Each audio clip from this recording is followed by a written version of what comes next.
अब देखो, याद रखना पूरे चैप्टर में इलास्टिक बॉडी के बारे में ही है। The body that regain its original shape and size after the removal of deforming forces is called elastic body. Property is called elasticity. Example, tennis ball, spring, metal wire, quartz fibre, rubber लिख सकते चाहे तो। And internal restoring force की वजह से वो body वापस अपने ओरिजिनल शेप और साइज में आएगी। ठीक है, तो वो याद रखना। अब अपन नेक्स्ट टॉपिक ले रहे हैं stress. Now what is stress? जो अंदर है, तुम लोगों के दिमाग वाला स्ट्रेस नहीं है।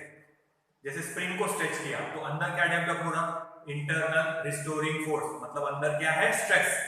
एग्जांपल समझना, गिटार वायर, आप लोगों ने नहीं भी बजाना आता होगा पर गिटार वायर टच तो किए होंगे, स्ट्रेच करके रखते हो उनको, तो आप जब उसको टच करेंगे तो you can feel that tension, stretch किया हुआ टेंशन, कि उसको खींचा हुआ है। अपन उसको प्रेस करने की कोशिश करेंगे तो अपने को थोड़ा फोर्स लगाना पड़ेगा, टेंशन टाइट है एकदम। ठीक है, अगर आप एक सिंगल वायर ले, जैसे ये वायर है सपोज, ठीक है, अब इसमें कोई स्ट्रेस नहीं है। क्यों नहीं है? क्योंकि फोर्स नहीं लगाया। अब इसको फोर्स लगाओ, ये ना, अब इसको टच करो, you can feel the stress, tension, force feel कर सकते हैं आप लोग। पतंग उड़ाते समय, पतंग जब उड़ा रहे हैं तो धागे को जब खींचते तो you can feel that stress. तो ये है वो स्ट्रेस जो इलास्टिक बॉडी के अंदर डेवलप हुआ है। ये स्ट्रेस कहां डेवलप हुआ है? इलास्टिक बॉडी के अंदर।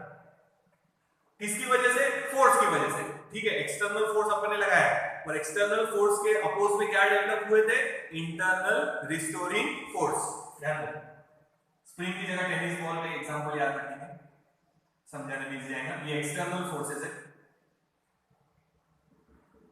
ये external deforming forces.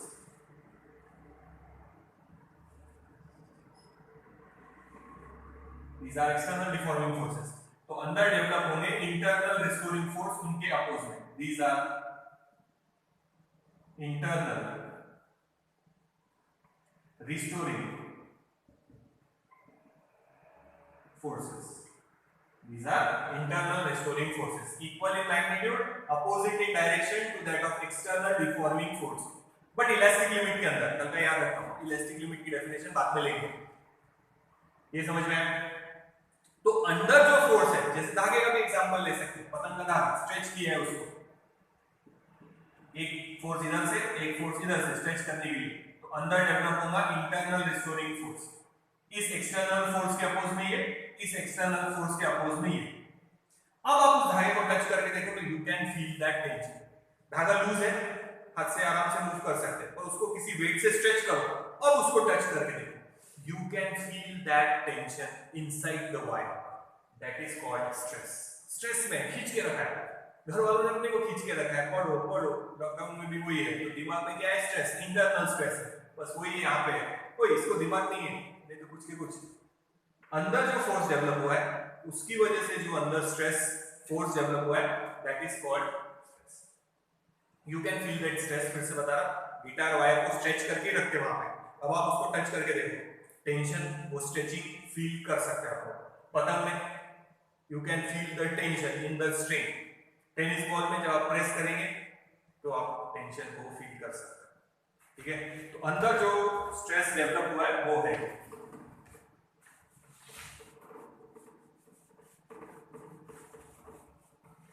Internal force की वजह से अंदर जो स्ट्रेस हुआ है वो। तो स्ट्रेस की डेफिनेशन देखना, वही उसका फॉर्मूला है। Stress is defined as internal restoring force per unit area. Internal restoring force per unit area. Stress is defined as internal restoring force जो अंदर डेवलप हुआ है per unit area. Unit area में जो फोर्स डेवलप हुआ है अंदर, internal restoring force, that internal restoring force per unit area is called stress. आप वो धागे में वो स्ट्रेस फील कर सकते हैं। ठीक है, जितना ज्यादा फोर्स लगाएंगे एक्सटर्नल, उतना ज्यादा इंटरनल रिस्टोरिंग फोर्स, उतना ही ज्यादा अंदर क्या डेवलप होगा? स्ट्रेस। तो stress is defined as internal restoring force per unit area. ठीक है, तो गिटार वायर का एग्जांपल याद रखो, गिटार वायर को स्ट्रेच करके लगाते हैं, वहां पे लूज नहीं चलती, स्ट्रेच करते हैं उसको, नॉब रहते हैं वहां पे घुमाने के लिए, उसको स्ट्रेच करके लगाते हैं। जब आप उस वायर को टच करेंगे you can feel that tension, stretching का जो टेंशन है उसमें वो फील कर सकते हैं, यानी आप क्या फील कर सकते हैं, स्ट्रेस। पतंग उड़ा रहे, हवा अगर तेज है तो और ज्यादा फोर्स लगेगा और आप धागे में का टेंशन फील कर सकते हैं, ठीक है। फिर उसके बाद सिंपल धागा लो, उसको 1 kg वेट लगाओ, आप उसका टेंशन फील करो, उसको 2 kg लगाओ, अब उसका टेंशन फील करो। तो जितना ज्यादा आप एक्सटर्नल फोर्स लगाएंगे उतना ही ज्यादा आप उसमें टेंशन फील कर सकेंगे। समझ में आया? तो ये सब एग्जांपल याद रखो। टेनिस बॉल को डिफॉर्म कर रहे हैं, आप उसको प्रेस करेंगे तो आप उसके अंदर का टेंशन फील कर सकते हैं, क्योंकि वो वापस फोर्स लगा रहा है अपने ऊपर, जैसे ही हटाएंगे वो वापस अपने ओरिजिनल शेप और साइज में आ जाएंगे। तो दैट इंटरनल रिस्टोरिंग फोर्स जो डेवलप हुआ है पर unit area is called stress. पर वायर के अंदर का इंटरनल रिस्टोरिंग फोर्स कैसे गिनेंगे? गिन पाएंगे क्या वायर के अंदर का? नहीं। पर अपने को पता है with in elastic limit internal restoring force is equals to external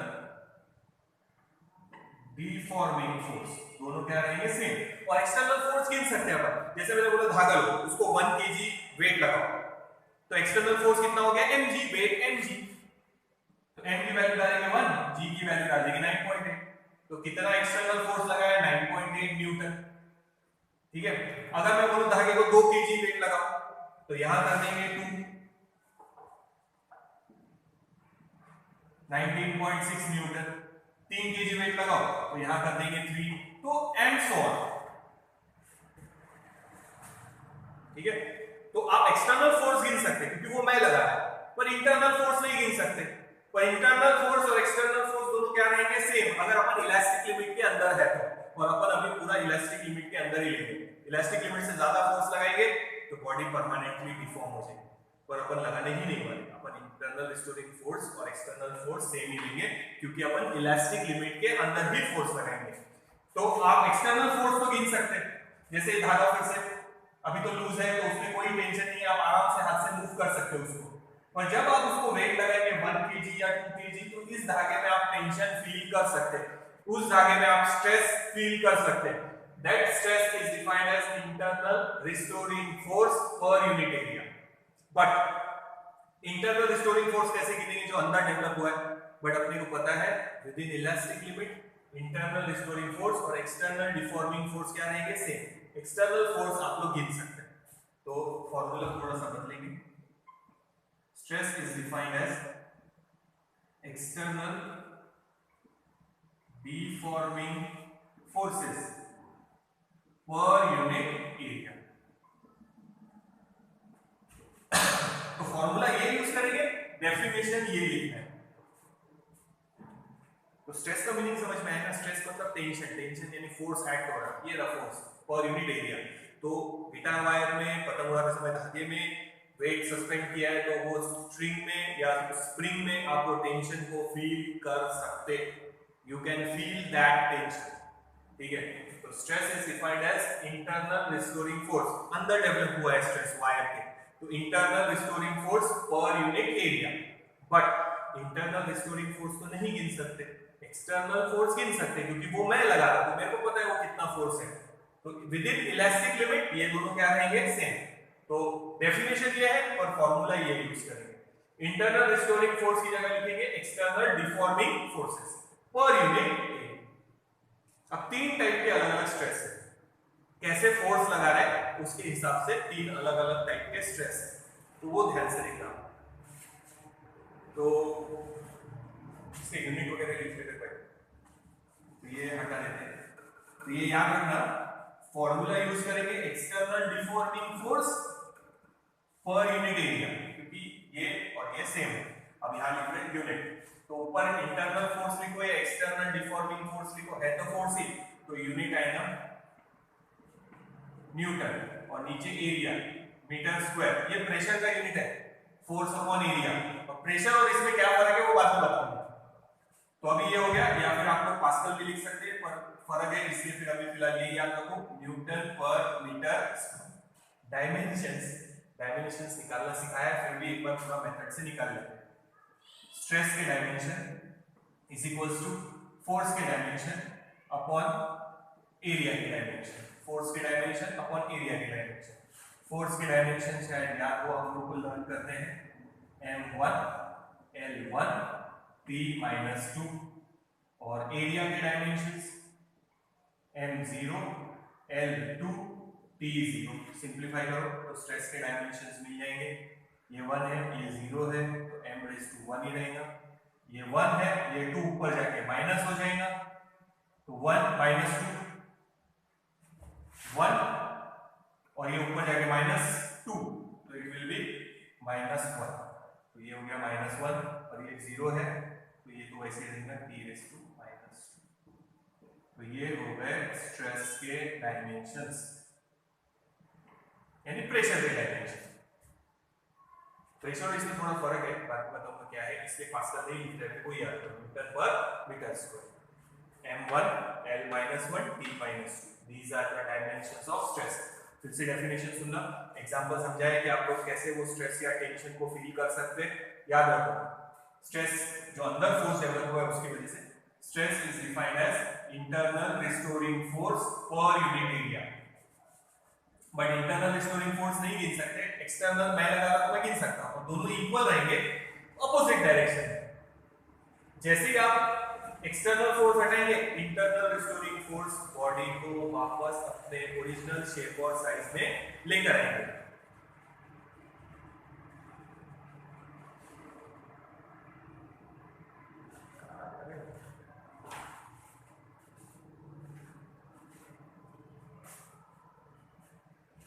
तो याद रखो, ये फोर्सेस जैसे हटाएंगे आप, external deforming force, internal restoring force body को वापस अपने ओरिजिनल शेप और साइज में लाएंगे, ठीक है।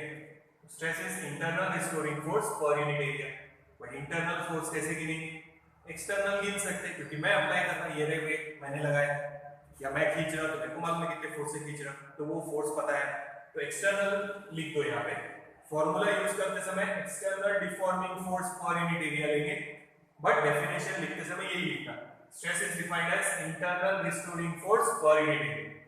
फॉर्मूला यूज करेंगे, stress is equals to external deforming force per unit area, क्योंकि अपन पूरे चैप्टर में इलास्टिक लिमिट के अंदर ही रहेंगे फिलहाल, इलास्टिक लिमिट क्रॉस करेंगे तो फिर ये इक्वल नहीं रहेगा, ये ज्यादा हो जाएगा और ये कम, बॉडी वापस अपने ओरिजिनल शेप और साइज में नहीं आएगी, ठीक है। ये देखो डायमेंशन और यूनिट याद रखो, ऐसा यूनिट, और डायमेंशंस निकालने की जरूरत नहीं है, टेक्निक में डायरेक्ट दिए, अपन ने निकाल के बता दिए। डायमेंशंस आप लोगों को निकालते आना चाहिए। तो स्ट्रेस के डायमेंशन है dimension of force upon area, formula मालूम है, ये फोर्स के डायमेंशन, ये एरिया के डायमेंशन, ये सिंपलीफाई किया तो डायमेंशन हो गया m1 l-1 t-2, जो प्रेशर के थे वही स्ट्रेस के डायमेंशन, क्योंकि प्रेशर का भी फॉर्मूला है फोर्स अपॉन एरिया, यहाँ पे भी है फोर्स अपॉन एरिया, पर ये internal restoring force upon area, ठीक है। दोनों में क्या फर्क है वो देखते हैं, तो ये नोट डाउन करो, डायमेंशन भी नोट डाउन करो। अब तीन टाइप के स्ट्रेस है, डिपेंडिंग कि अपन फोर्स कैसे लगा रहे हैं, फोर्स किस हिसाब से लगा रहे हैं, तो उस हिसाब से तीन टाइप के स्ट्रेस है, तो तीन टाइप के स्ट्रेस ले रहे हैं, ध्यान देना।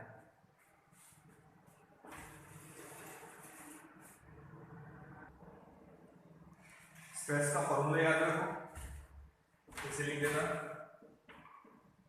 स्ट्रेस का फॉर्मूला एक्सटर्नल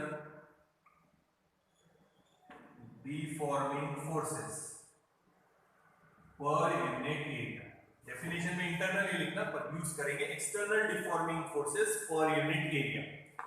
तो अब तीन टाइप के अलग अलग स्ट्रेस है, पहला है लॉन्जिट्यूडिनल,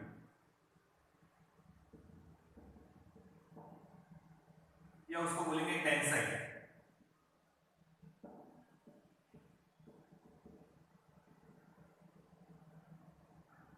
लॉन्जिट्यूडिनल और टेंसाइल स्ट्रेस। अब इसमें क्या है, लॉन्जिट्यूडिनल मतलब पैरेलल, देखना क्या है, सपोज एक वायर है, सपोज ये वायर है, तो इसको ऐसा मोटा दिखा रहा है अपन, ठीक है। क्यों मोटा दिखा रहा है, ताकि आपको क्लियरली समझ में आए, इसीलिए। अब इसको लगाएंगे वेट, क्या वेट लगाया mg, टेंशन लगा दिया, धागा सस्पेंड एक्सपेरिमेंट किया तो उसमें तो कोई टेंशन नहीं था, अब उसको 1 kg वेट लगाया या 2 kg या 3 kg, अब स्ट्रेच कर दिया उसको, अब फील करेंगे तो धागे में टेंशन आ गया, यानी क्या आ गया, लॉन्जिटुडिनल और टेंसाइल स्ट्रेस, ये वाला, ठीक है। तो ये नीचे खींचेगा तो धागे में अपने आप टेंशन आएगा उसके अपोजिट में, ये डाउनवर्ड फोर्स, ये अपवर्ड फोर्स, तो धागा थोड़ा स्ट्रेच हो जाएगा। जैसे ही आप ये फोर्स हटाएंगे धागा वापस अपने ओरिजिनल शेप और साइज में आ जाएगा। या मेटल वायर बोलो, मेटल वायर इलास्टिक बॉडी है तो मेटल वायर भी बोल सकते हैं, ठीक है। तो ध्यान रखना, ये है लेंथ, ये लेंथ है, यहां पे अपन ने फोर्स लगाया इसको पैरेलल ये वाली डायरेक्शन में mg, ये डायग्राम याद रखना, और ये फोर्स सिर्फ इतने एरिया पे लगाया है, ये सर्कुलर एरिया पे बस, ठीक है, देख लो समझ में आ रहा है, इसलिए डायग्राम साथ में बनाया, और ये एरिया पे फोर्स लगाया अपन ने, और इसकी लेंथ है समझो कितनी, L कैपिटल। अब जब फोर्स लगाएंगे तो फोर्स लगाने की वजह से थोड़ी सी लेंथ क्या होगी, वो मेटल वायर की इंक्रीज, स्ट्रेच हुआ ना, जैसे ये बताया था स्ट्रेच हुआ है, तो ये फोर्स है mg, और ये एक्सटेंशन हुआ है L, यहां से यहां, तो पहले लेंथ थी L, अब लेंथ थोड़ी सी बढ़ गई, इसको यहां पे बांधना, देखो ये एग्जांपल, तो आप धागा लोगे पहले समझो 100 सेंटीमीटर का, उसको 2 kg वेट लगाओ, और अब उसकी लेंथ नोट डाउन करो, पहले अगर 100 सेंटीमीटर थी तो अब डेफिनेटली थोड़ी सी ज्यादा आएंगी वो लेंथ, इसकी वजह से एक्सटर्नल फोर्स की वजह से। जैसे आप एक्सटर्नल फोर्स हटाएंगे, ये जो टेंशन है, जो स्ट्रेस है, वो बॉडी को वापस अपने ओरिजिनल शेप और साइज में लेके आ जाएगा।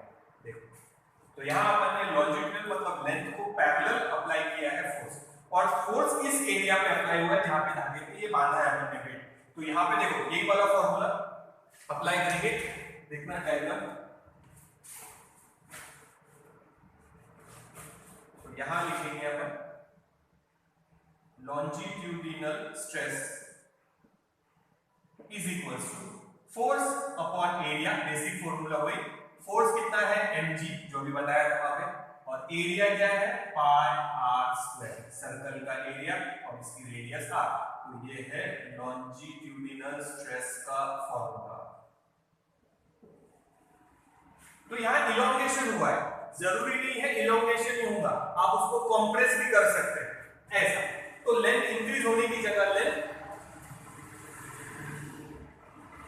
लेंथ इंक्रीज होने की जगह लेंथ डिक्रीज होगी, उसको बोलेंगे कंप्रेसिव स्ट्रेस। कौन सा स्ट्रेस? Compressive stress. फॉर्मूला सेम ही लगेगा, सिर्फ फर्क इतना है, पहले लेंथ इंक्रीज हो रही, कंप्रेस करेंगे तो लेंथ डिक्रीज होगी। ये एग्जांपल कहां काम आएंगे, देखो पिलर बनाते हैं अपन, पिलर सर्कल के फॉर्म में भी हो सकते हैं, ये बेटा देखते हैं, और पिलर स्क्वायर फॉर्म में भी हो सकते हैं, पिलर्स बिल्डिंग के। अब इस पे अपन बिल्डिंग खड़ी करने वाले हैं, पिलर्स, चाहे ऐसा शेप का हो चाहे ऐसा शेप का हो, उसके ऊपर अपन वेट डालेंगे तो वो कंप्रेस होंगे। तो आप देखो पिलर्स में सिर्फ कंक्रीट या सिर्फ ईंटें यूज नहीं करते, उसमें लोहा भी डालते हैं इलास्टिसिटी बढ़ाने के लिए, लोहे के रॉड रहते हैं इलास्टिसिटी बढ़ाने के लिए, नहीं तो क्या होगा, कंप्रेस होगा, इलास्टिक लिमिट क्रॉस हो गई तो पिलर टूट जाएंगे, तो उसकी इलास्टिक लिमिट बढ़ाने के लिए पिलर्स के अंदर लोहा यूज करते हैं। अब पिलर कितना मोटा बनाना है ये उस पर डिपेंड करेगा कि आप लोग उस पर बिल्डिंग कितनी बड़ी खड़ी करने वाले हैं। घर का पिलर छोटा सा साइज 2 फ्लोर तक खड़ी करेंगे, ज्यादा वजन आएगा कि इसमें नहीं, ज्यादा कंप्रेस होगा क्या नहीं, तो आप पिलर बनाते समय 100 सेंटीमीटर का बनाएंगे, तो जब बिल्डिंग बन जाएंगी तो वो 95 सेंटीमीटर का हो जाएगा, थोड़ा सा दब जाएगा, कंप्रेस होगा, पर ज्यादा कंप्रेस नहीं होगा, क्योंकि अंदर अपन ने कंक्रीट के साथ स्टील या अपन ने लोहे का यूज किया है, ठीक है, इलास्टिसिटी बढ़ गई उससे। उसके बाद अगर बड़ी बिल्डिंग बनाना है तो पिलर की साइज भी बड़ी रखेंगे और नंबर ऑफ पिलर्स भी ज्यादा बनाएंगे, ताकि वेट डिवाइड हो, और मोटे पिलर इसलिए बनेंगे ताकि ज्यादा कंप्रेस नहीं हो, तो ये वहां का आएगा। तो ये एक टाइप का स्ट्रेस हो गया जो वायर में या पिलर्स में आएगा।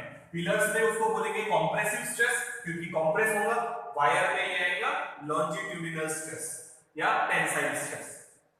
फिर ये कराएगा ब्रिज में, केबल से सस्पेंडेड ब्रिज भी देखे होंगे, अगर हल्का ब्रिज है, ज्यादा व्हीकल नहीं जाने वाले, तो वायर की थिकनेस कम रखेंगे, और अगर बड़ा ब्रिज बनाएंगे जिसका वजन ज्यादा और उसमें से हेवी व्हीकल जाएंगे तो मोटी केबल यूज करेंगे, तो वहां पे ये काम आएगा। तो ये हो गया कि एक टाइप का स्ट्रेस।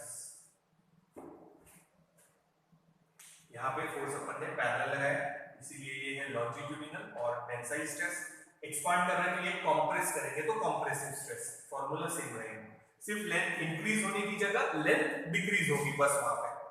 तो ये देखो, ये पहला स्ट्रेस।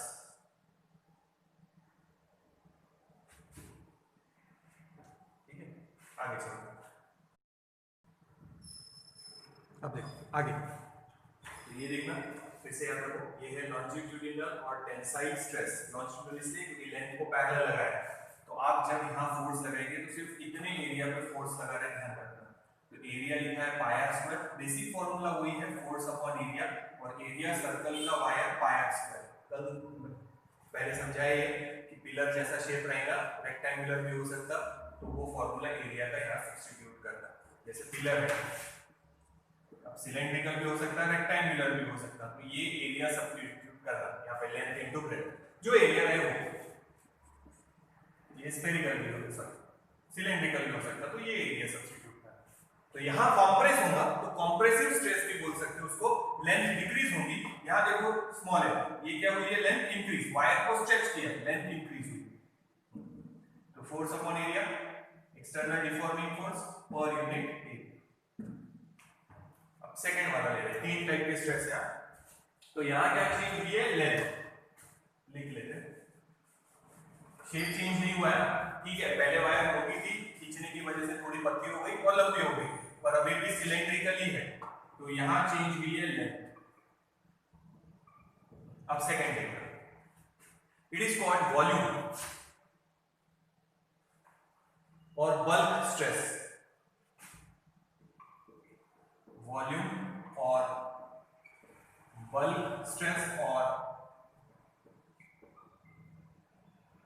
हाइड्रोलिक स्ट्रेस भी बोलते हैं। हाइड्रोलिक स्ट्रेस वगैरह क्यों बोलते हो, देखते हैं। वॉल्यूम क्यों बोलते हो, अब यहाँ लेंथ चेंज हो रही थी, अब यहाँ देखते क्या है। सपोज मेटल का स्फीयर है, फॉर एग्जांपल मेटल के स्फीयर का नहीं लेंगे, सपोज मेरे पास ऐसा स्पॉन्ज का स्फीयर है, स्पॉन्ज सॉफ्ट एकदम आराम से प्रेस कर सकते हो उसको।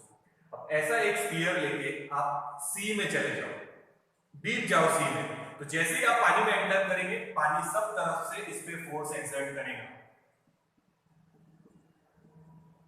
सब तरफ से, फ्रॉम ऑल डायरेक्शन। अब जितना आप डीप जाएंगे, मैं वर्ड यूज कर रहा प्रेशर, यहां मैंने प्रेशर वर्ड यूज नहीं किया है, जबकि मैं यहां प्रेशर वर्ड यूज कर रहा। जितना आप सी में डीप जाएंगे, प्रेशर कम होते जाएगा और धीरे धीरे वो स्पॉन्ज बॉल की साइज कम होती जाएगी, जितना आप डीप जाएंगे, ठीक है।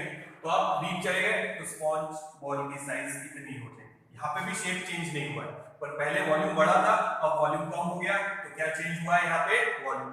शेप वही है, स्फेरिकल, छोटा स्फीयर बन गया बस। तो यहाँ क्या चेंज हुआ है, वॉल्यूम चेंज हुआ है। क्या चेंज हुआ है, वॉल्यूम, ठीक है।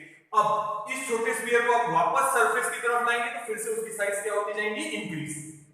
इसका एक और एग्जांपल देखो, नहाते तो होंगे सब लोग मे बी, तो अब अगर समझो आज नहाने गए, बाल्टी भरना पूरी पानी से, और उसमें मग रिवर्स डालना ऐसे अंदर, बचपन में किया हूं मैं भी शायद, तो उसमें हवा रहेगी तो उसमें पानी एंटर नहीं करेगा। अब इसको थोड़ा सा टिल्ट करो, थोड़ा सा टिल्ट करो, तो इसमें से एक एयर का बबल बाहर आएगा।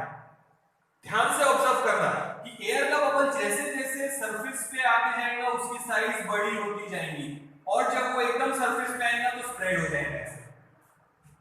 सेम वही बता रहा था कि आप स्पॉन्ज बॉल को नीचे लेके जाएंगे तो प्रेशर बढ़ेगा तो साइज कम, और जब यहां से ऊपर लेके आएंगे तो साइज वापस इंक्रीज होगी क्योंकि प्रेशर कम होते जाएगा, ठीक है। तो ये ऑब्जर्व करना कि ड्रॉप जब निकलेगा तब छोटा सा है, और जैसे जैसे ऊपर आते जाएगा it's size goes on increasing, क्योंकि पानी का प्रेशर जो उस पे सब तरफ से है वो कम होते जाएगा, और फाइनली ये, ठीक है। अभी स्पॉन्ज का एक टुकड़ा ले लो, अभी भी उस पे प्रेशर है, एयर का प्रेशर, हवा का प्रेशर है। अगर आप एक स्पॉन्ज का टुकड़ा ले और उसको एक कंटेनर में रख दे ट्रांसपेरेंट, और अभी ये उसकी साइज है, अब आप क्या करो, इसमें से हवा निकाल दो। तो ऐसा अरेंजमेंट अगर आप कर सके, मुंह से भी खींच सकते, एयर बाहर निकालनी है। तो जैसे ही आप उसके अंदर हवा कम करेंगे, प्रेशर कम होते जाएगा, और इस बॉल की साइज अपने आप थोड़ी इंक्रीज हो जाएंगी, विजिबली इंक्रीज होंगी। आप पहचान पाएंगे कि अरे यार सही में इंक्रीज हो गई, क्योंकि हवा का प्रेशर था उसकी वजह से उसकी साइज कम थी। आपने जैसे ही हवा का प्रेशर हटाया वहां वैक्यूम क्रिएट किया, थोड़ी सी साइज बढ़ जाएगी। मेटल का स्फीयर के साथ ऐसा देखने को नहीं मिलेगा क्योंकि उसका जो चेंज रहेगा वो निग्लिजिबल है। सी में मेटल का ऑब्जेक्ट लेके जाएंगे तो भी उस पर प्रेशर तो आएगा पर वो ऑब्जर्वेबल नहीं है, माइन्यूट सा चेंज होगा। ये लॉजिक कहां काम आता? सबमरीन। सबमरीन का शेप ओवल शेप का बनाते हैं ऐसा, क्योंकि इस पे प्रेशर कम डेवलप होता है। रेक्टेंगुलर बस जैसा ऐसा क्यों नहीं बनाते? क्योंकि उस पे प्रेशर ज्यादा आएगा। सबमरीन डीप सी में जाते तो उस पे प्रेशर ज्यादा पड़ता है, तो शेप ऐसा बनाते हैं उसका सबमरीन। तो ये मैंने बताया था ये कहां काम आएगा? ब्रिजेस बनाते समय केबल की थिकनेस क्या रखना, वो ब्रिज के ऊपर डिपेंड करेगा कि ब्रिज अगर हेवी है तो केबल की थिकनेस ज्यादा रखनी पड़ेगी, ब्रिज कम हैवी है तो केबल की थिकनेस कम भी रखेंगे तो चलेगा। तो वो ये फॉर्मूले से निकालते हैं। अब यहाँ देखो ये डेफिनेटली करके दिखाना, ये नहीं कर सकते मे बी शायद अगर कोई पैक कंटेनर है ट्रांसपेरेंट, मुंह से थोड़ी हवा निकाल पाएंगे तो भी विजिबल है ये, पर ये तो डेफिनेटली करके दिखाना, नहाएंगे तो आज। ठीक है, तो आप इसमें मैंने प्रेशर वर्ड यूज नहीं किया, इसमें ही मैंने प्रेशर वर्ड यूज किया।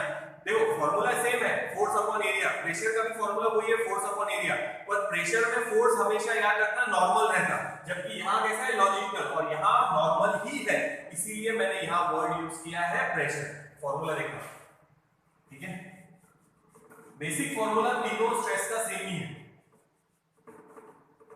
हाँ, तो यहाँ देखो फॉर्मूला है ना, वॉल्यूम और बल्क और हाइड्रोलिक, हाइड्रोलिक मतलब प्रेशर, स्ट्रेस, बेसिक फॉर्मूला वही फोर्स अपॉन एरिया, पर यहाँ फोर्स नॉर्मल है तो इसको आप लिख सकते प्रेशर। सिर्फ इसी को आप प्रेशर लिख सकते, इसको प्रेशर नहीं लिख सकते क्योंकि यहाँ फोर्स नॉर्मल नहीं है। प्रेशर की डेफिनेशन ही है normal force per unit area, तो यहाँ सब तरफ से नॉर्मल फोर्स एक्ट हो रहा, इसीलिए खाली इसको चेंज इन प्रेशर लिख सकते हैं। तो इसका फॉर्मूला ये है, इसका फॉर्मूला ये है, चेंज इन प्रेशर। तो ये हो गया वॉल्यूम स्ट्रेस, ये लॉन्जिट्यूडिनल स्ट्रेस। तीसरा और बता रहे हैं, ये सब इंजीनियरिंग में काम आने वाला है। तो यहां क्या चेंज हुआ है लिखा है, चलो वॉल्यूम, यहां क्या चेंज हुई है? लेंथ। दोनों भी केस में शेप चेंज नहीं हुआ है, यहां लेंथ बड़ी है पर पतला हो गया सिलेंडर, ठीक है, लेंथ चेंज हुई है पर शेप नहीं, सिलेंडर सिलेंडर, यहां स्फीयर स्फीयर ही, ठीक है, छोटा हो गया, ठीक है। तो ये एग्जांपल समझ में आया ना?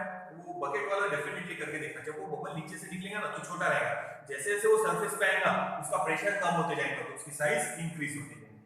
जब स्पॉन्ज बॉल लेके सी में कहां जाएंगे तो वो एक्सपेरिमेंट करके देख सकते हैं आप। और यहाँ नॉर्मल फोर्स है पूरे बॉडी पे, इसीलिए इसी को चेंज इन प्रेशर लिखा है, इसको फोर्स अपॉन एरिया। देखो बेसिक फॉर्मूला वही है, external deforming force per unit area, stress का formula, external deforming force per unit area, पर यहां फोर्स लेंथ को पैरेलल लगाया इसीलिए लॉन्जिट्यूडिनल और टेंसाइल स्ट्रेस। यहां नॉर्मल फोर्स है, नॉर्मल फोर्स बराबर प्रेशर की डेफिनेशन के साथ मैच हो रहा है, इसीलिए इस फॉर्मूले को लिखा है चेंज इन प्रेशर। सी में जाएंगे प्रेशर बढ़ते जाएगा, बाहर आएंगे प्रेशर कम होते जाएगा, यानी क्या चेंज हो रहा? प्रेशर। तो इसी को प्रेशर लिखना है क्योंकि नॉर्मल फोर्स है पर यूनिट एरिया। यहां लॉन्जिट्यूडिनल था, नॉर्मल नहीं था, पैरेलल है लेंथ को, यहां पूरे बॉडी पे नॉर्मल फोर्स एक्ट हो रहा है। ये देखो ये फोर्स नॉर्मल, ये भी फोर्स नॉर्मल, ये भी फोर्स नॉर्मल, नॉर्मल मतलब परपेंडिकुलर। तो प्रेशर की डेफिनेशन ये normal force per unit area, इसीलिए खाली इसी को लिखेंगे चेंज इन प्रेशर। समझ में आया? तो ये बेसिक फॉर्मूला सबका सेम है, ये external deforming force per unit area. तो ये हो गया सेकंड टाइप का स्ट्रेस। फोर्स कैसे लगा रहे हैं उसके हिसाब से। तो यहाँ वायर का एग्जांपल है, लॉन्जिट्यूडिनल पैरेलल फोर्स लगाया लेंथ को, यहाँ वॉल्यूम चेंज हो रहा, नॉर्मल फोर्स है पूरे सरफेस पे। अब देखिए फिर आगे चलते तीसरे टाइप का स्ट्रेस, ठीक है, आगे चलते। तीनों का बेसिक फॉर्मूला सेम है, तीसरा ले रहे ध्यान रखना। यहाँ क्या चेंज हुई है? लेंथ, यहाँ चेंज हुआ है वॉल्यूम, यहाँ फोर्स लगा है लॉन्जिट्यूडिनल, यहाँ फोर्स लगा है नॉर्मल, इसीलिए इसको चेंज इन प्रेशर लिखा है, ये याद रखना। नाउ थर्ड इज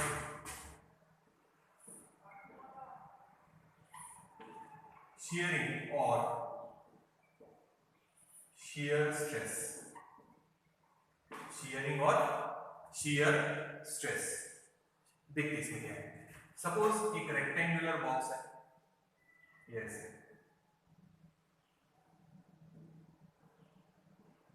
इसका बेस आप फिक्स कर दो, चिपका दो कैसे भी, यानी ऐसा चिपकाओ कि मूव नहीं हो, ठीक है। अब आप यहां पे फोर्स लगाओ, तो ये जो फोर्स है ये लगा रहे टेंजेंशियल। कैसा फोर्स है? टेंजेंट, यानी सिर्फ सरफेस पे लगा रहे हो, टेंजेंशियल फोर्स इस सरफेस पे अप्लाई कर रहे हैं। देखो फिर से ध्यान रखना, यहां लॉन्जिट्यूडनल फोर्स लगाया है, यहां नॉर्मल फोर्स लगाया है, यहां टेंजेंशियल। प्रेशर में खाली नॉर्मल फोर्स कंसीडर करते हैं, इसीलिए इसी को खाली चेंज इन प्रेशर लिखा है, जबकि इसका फार्मूला फोर्स अपॉन एरिया है, इसका भी फार्मूला फोर्स अपॉन एरिया है, पर प्रेशर इसी को लिखा है। बार बार बोल रहा, ध्यान दें, प्रेशर में और इनमें यही फर्क है, प्रेशर में फोर्स हमेशा नॉर्मल रहता जो कि इसमें है, इसीलिए इसको चेंज इन प्रेशर लिखा है। यहां और यहां नहीं लिखेंगे क्योंकि यहां टेंजेंशियल फोर्स है और यहां लॉन्जिट्यूड, ठीक है, याद रखना। अब ठीक है, दूसरी डायग्राम बनाते हैं इसकी, यानी दिखेगा ऐसे समझो, पर डायग्राम में ऐसे यहां फोर्स लगा है, ये फिक्स है, तो ये बॉक्स थोड़ा सा टेढ़ा हो जाएगा ऐसे। तो पहले ये रेक्टेंगल है, अब टेढ़ा हो गया तो क्या बन गया? पैरेललोग्राम। यहां चेंज हो रहा शेप, देखो पहले रेक्टेंगल है, फिर ऊपर टेंजेंशियल फोर्स लगाया है इस सरफेस पे, तो ये बॉक्स थोड़ा सा टेढ़ा हो जाएगा, नीचे वाला फिक्स है, नीचे वाला नहीं, ऊपर वाला टेढ़ा, तो ये क्या बन गया? अब डॉटेड लाइन देखो, ये बन गया पैरेललोग्राम, यानी क्या चेंज हो रहा? शेप। तो याद रखो, इसमें और इसमें शेप चेंज नहीं हुआ है, पहले भी सिलेंड्रिकल था, स्फीयर था, यहाँ पे बाद में भी सिलेंड्रिकल है, बाद में भी स्फीयर है, ठीक है। सिर्फ फर्क इतना है, पतली लेंथ, पतली हो गई वायर, पर सिलेंड्रिकल है, स्फीयर छोटा हो गया पर सिलेंड्रिकल है। तो यहाँ चेंज हो रही थी लेंथ, ये रही एल, यहाँ चेंज हो रहा, समझो ये चेंज इन वॉल्यूम डीवी लिखिए, पहले इतना था बड़ा, अब छोटा हो गया। यहाँ वॉल्यूम उतना ही है, चाहे वो ऐसा रहो या ऐसा रहो, वॉल्यूम सेम है, क्या चेंज हुआ है? शेप। पहले रेक्टेंगल था, अब वो बन गया पैरेललोग्राम, याद रखना, शेप चेंज हुआ है। और फोर्स कैसा लगा है? टेंजेंशियल। ये कहां यूज होता है देखना, जब बड़ी बिल्डिंग्स बनाते हैं,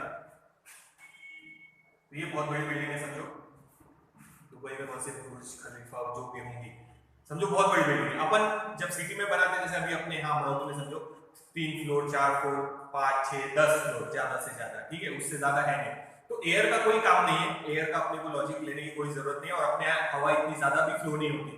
पर दुबई में वहां रेगिस्तानी इलाके में हवा भी बहुत ज्यादा आती, तो जब इतनी बड़ी बिल्डिंग बनाएंगे जो मान लो 100 फ्लोर की है, तो उसपे हवा का फोर्स एक्ट होगा और बिल्डिंग टेढ़ी होने वाली है। ये देखो, पहले बिल्डिंग सीधी थी, अब बिल्डिंग टेढ़ी हो गई। अगर मटेरियल प्रॉपर्ली यूज नहीं किया, यानी इलास्टिसिटी का ध्यान नहीं दिया, तो बिल्डिंग टेढ़ी होंगी और टूट जाएंगी। इसीलिए वहां पे जैसे अपन क्या करते हैं, ईंट और सीमेंट यूज करते हैं, पर इतनी बड़ी बिल्डिंग बनाना है तो सिर्फ ईंट और सीमेंट से काम नहीं होगा, बीच में मेटल के फ्रेम्स भी लगाते हैं, पिलर्स में भी लगाते हैं और दीवारों में भी लगाते हैं, ताकि इलास्टिसिटी बढ़े। अब इलास्टिसिटी मैंने पहले ही बोला था, जिस बॉडी को डिफॉर्म करने में ज्यादा फोर्स लगाना पड़ेगा वो ज्यादा इलास्टिक है, कम फोर्स लगाना पड़ेगा कम इलास्टिक है। रबर को डिफॉर्म करने के लिए कम फोर्स लगाना पड़ता है, इसीलिए वो लेस इलास्टिक है। स्टील वायर को ज्यादा फोर्स लगाना पड़ता, इसीलिए वो ज्यादा इलास्टिक है। तो ईंट और सीमेंट के साथ अगर लोहा या मेटल की फ्रेम लगाएंगे तो इलास्टिसिटी बढ़ जाएगी, हवा की वजह से बिल्डिंग ज्यादा टिल्ट नहीं होंगी और ज्यादा इफेक्ट नहीं आएगा एयर का। तो तीनों इंजीनियरिंग से रिलेटेड है, सेम लॉजिक समझ में आया? हवा का इफेक्ट 100 फ्लोर्स है, हाइट बहुत ज्यादा है और वहां तो हवा को ऑब्स्ट्रक्शन भी नहीं रहता, हवा अच्छे से फ्लो होगी, तो हवा फोर्स लगाएगी टेंजेंशियल, बिल्डिंग टेढ़ी होने ही वाली है। अगर आप सिर्फ कंक्रीट और सीमेंट और ईंटों से अगर वहां बिल्डिंग बनाएंगे तो डेफिनेटली वो गिर जाएंगी इतने फ्लोर के, इसीलिए वहां पे उसमें मेटल फ्रेम्स यूज करते। मेटल फ्रेम से इलास्टिसिटी बढ़ेगी, इलास्टिसिटी ज्यादा मतलब डिफॉर्म करने के लिए फोर्स भी ज्यादा लगाना पड़ेगा, और एयर का फोर्स इतना ज्यादा नहीं रहेगा कि वो उसको डिफॉर्म कर सके। तो ये थोड़ा याद रखना, ठीक है? ये दिख रहा वहां से, ठीक है? या फिर देखो, कभी कभी ब्रिज बनाने में भी काम आता, ये एक पिलर, ये दूसरा पिलर, कभी कभी क्या करते हैं डेक बना लेते,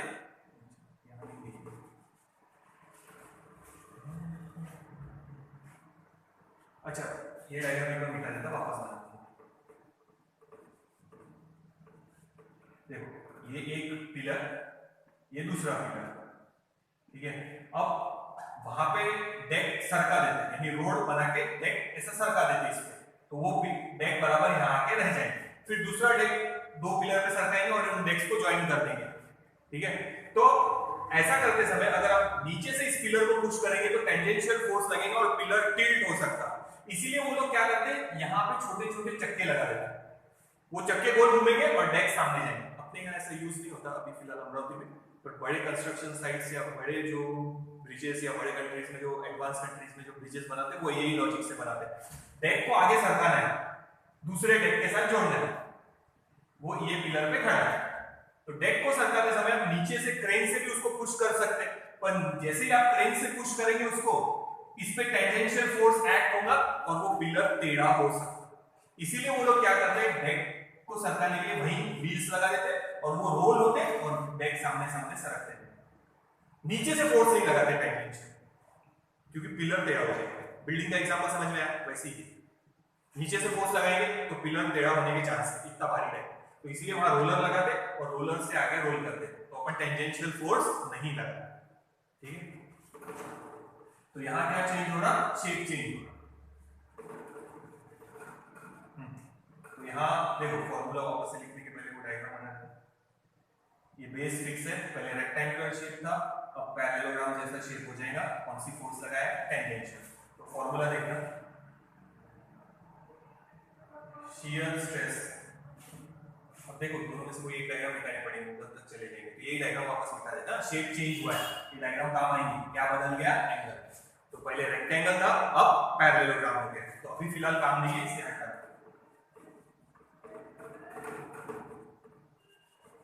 तो देखो इधर शियर और shearing stress is equals to वही force upon area. Basic formula वही है, force upon area, force upon area, force upon area. पर यहां कौन सा फोर्स है, टेंजेंशियल फोर्स अपॉन एरिया। और एरिया पूरा नहीं लेना, सिर्फ ये जहां फोर्स लगा रहा है टेंजेंशियल, ये वाला एरिया लेंगे, यानी लेंथ इनटू ब्रेड्थ। तो अभी सब्स्टिट्यूट नहीं करना है, बस यही फॉर्मूला याद है। तो स्ट्रेस का फॉर्मूला है external deforming force per unit area. Actual में इंटरनल है, पर इंटरनल फोर्स गिन नहीं सकते, इसीलिए अपन ने चेंज किया था एक्सटर्नल, ठीक है। External deforming force per unit area, external deforming force per unit area, external deforming force ये है weight mg per unit area. तो तीनों में सेम है, सिर्फ फॉर्मूला बदला है। यहां वेट आया mg और एरिया ये पाई आर स्क्वायर। यहां प्रेशर चेंज हो रहा है, इसीलिए dp, और यहां फोर्स टेंजेंशियल है अपॉन एरिया। जब एरिया का वैल्यू लिखेंगे तो पूरा एरिया नहीं, सिर्फ ये जो सरफेस जिस पे अपन ने फोर्स लगाया है वो एरिया काउंट करना है। तो ये हो गए तीन टाइप के स्ट्रेस, अलग अलग टाइप, डिपेंडिंग अपॉन कि फोर्स कैसे लगा रहा है। फोर्स लॉन्जिट्यूडिनल लगा रहा है तो ये, इसमें पिलर का एग्जांपल, केबल का एग्जांपल आएगा। अगर वॉल्यूम चेंज हो रहा, नॉर्मल फोर्स लगा रहा है तो ये चेंज इन प्रेशर, और अगर टेंजेंशियल फोर्स लगा रहा है तो ये। तीनों का यूनिट सेम जो स्ट्रेस में लिखा था, फोर्स का न्यूटन, एरिया का मीटर स्क्वायर। पास्कल इसमें और इसमें नहीं लिख सकते, पर इसका अगर आप प्रेशर ही है तो आप पास्कल भी लिख सकते, कोई प्रॉब्लम नहीं। और डायमेंशन वही प्रेशर वाले m1 n-1 p-1। तो तीनों का यूनिट सेम, तीनों के डायमेंशन भी सेम, क्योंकि फॉर्मूला सेम है, force upon area, force upon area, force upon area. Force newton, area metre square, newton per metre square या पास्कल। और ये डायमेंशन, डायमेंशन निकाल के बताया था स्ट्रेस के, बस वही डायमेंशन है। तो ये तीन टाइप के स्ट्रेस। ये डायग्राम वापस से याद रखना, क्योंकि ये डायग्राम और दो बार लगेगी। जैसे तीन टाइप के स्ट्रेस है, वैसे ही तीन टाइप के स्ट्रेन भी है। अब स्ट्रेन क्या होता वो नेक्स्ट वीडियो में देखेंगे, पर ये सब ध्यान से देखना, क्योंकि ये डायग्राम फिर से यही वापस आएगा।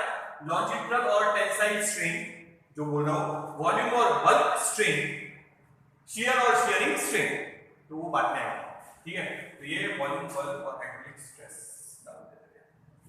तो ये एक टाइप का स्ट्रेस, दूसरे टाइप का स्ट्रेस, ये तीसरे टाइप का स्ट्रेस। स्ट्रेस का बेसिक फॉर्मूला वही है, internal restoring force per unit area. पर इंटरनल रिस्टोरिंग फोर्स आप नहीं गिन सकते, इसीलिए external deforming force per unit area. External deforming force per unit area. External force mg और एरिया, एक्सटर्नल फोर्स और पूरे इसमें एक्ट हो रहा, प्रेशर चेंज हो रहा है इसलिए चेंज इन प्रेशर लिखा है इसको, और यहाँ फोर्स टेंजेंशियल लगाया है इसलिए tangential force per unit area. तो ये एक्सटर्नल फोर्स अपॉन एरिया, तो यूनिट तीनों के सेम और डायमेंशन तीनों के सेम। ये एक बात ध्यान से देखना क्योंकि स्ट्रेन में वापस से ये डायग्राम आएंगे, इसी से रिलेटेड है वो, और फिर मॉड्यूलस भी आएंगे तो वो भी देखना है। तो टेक्स्ट बुक रेफर मत करो अभी, जितना मैं बोल रहा हूँ उतना खाली लिखते जाओ और नोट करते जाओ, क्योंकि स्ट्रेस के बाद सीधा उन्होंने इसका स्ट्रेस, इसका स्ट्रेन, इसका स्ट्रेस, इसका स्ट्रेन, इसका स्ट्रेस और इसका स्ट्रेन ऐसे लिखा है और वो समझने में मुश्किल है। तो अभी टेक्स्ट बुक रेफर मत करो, मेरा पूरा कंप्लीट हो जाने दो स्ट्रेस और स्ट्रेन, फिर उसके बाद टेक्स्ट बुक रेफर करना। तो अपन ने पहले तीनों टाइप के स्ट्रेस लेंगे, फिर स्ट्रेन की नॉर्मल डेफिनेशन लेंगे और तीन टाइप के स्ट्रेन, यही सेम टाइप का, ठीक है।